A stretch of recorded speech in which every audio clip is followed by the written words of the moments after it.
In this episode, we delve into a chilling tale of street vengeance, how a father and son allegedly sought retribution and executed a fatal act of retaliation. The story centers on Tyson, a 16-year-old gang member known on the streets as Tiny Termite. He claimed allegiance to a gang called For Block, based in Rialto, California. Tyson's main rival was Greg, a member of an opposing gang who was known by the street name Black. Father and son. As tensions between the two gangs escalated, Tyson and Greg were involved in several violent confrontations. One of those altercations ended in February 2006, when Greg caught Tyson off guard and shot him in the shoulder. When questioned by police, Tyson refused to cooperate. He told investigators he no longer lived in Rialto and didn't want to press charges or testify. He even signed an official statement declining to prosecute, effectively forcing the Rialto Police Department to close the case.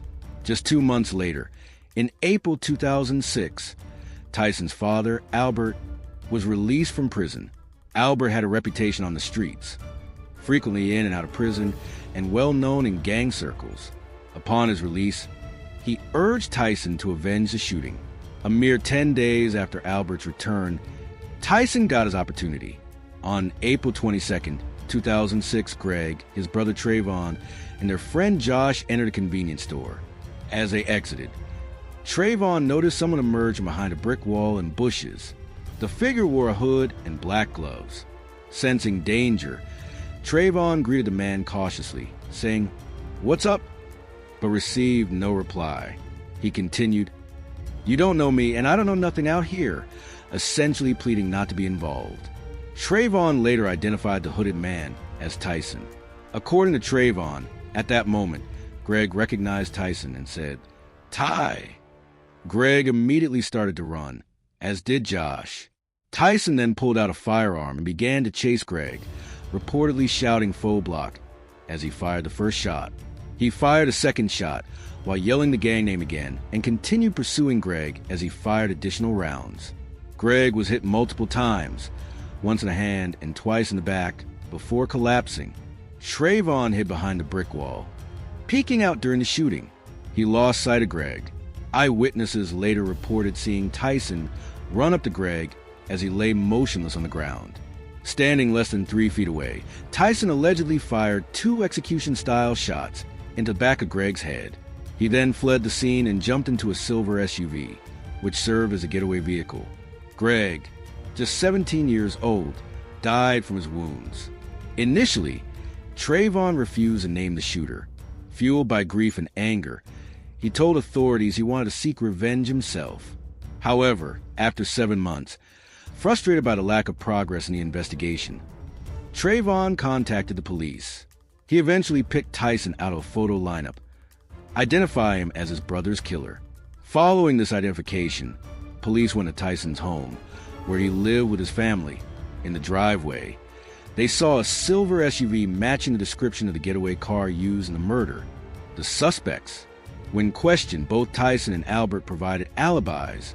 Tyson claimed he had been at a friend's house preparing for a wedding that night.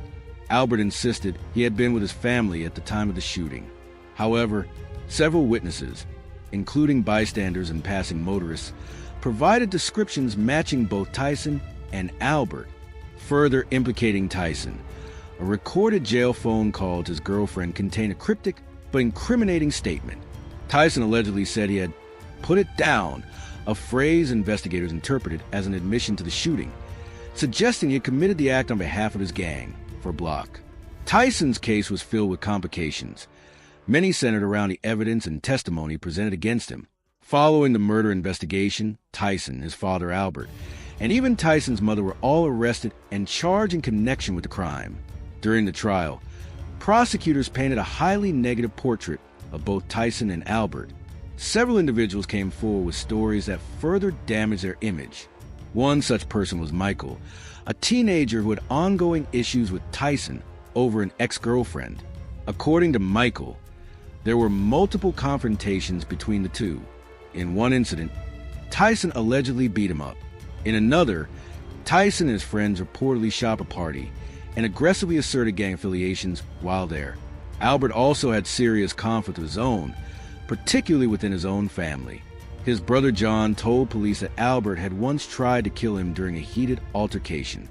John, who was known to take psychiatric medication, was ultimately deemed an unreliable witness, and much of his testimony didn't make it into court. Still, one of his claims had a significant impact. He informed authorities that Albert possessed firearms. Acting on that tip, police later arrested Albert after locating one of the guns John had described. After 2 years of legal proceedings, both Tyson and Albert were sentenced to life in prison in 2008.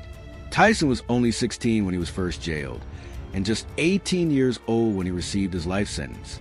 While incarcerated, Tyson made efforts to turn his life around. He enrolled in educational programs, became active in church, and even joined a prison dog rescue program, working with animals to aid in their rehabilitation. Tragedy struck in 2019 when Albert died of a drug overdose while still serving his sentence. Tyson, however, continued his path toward reform.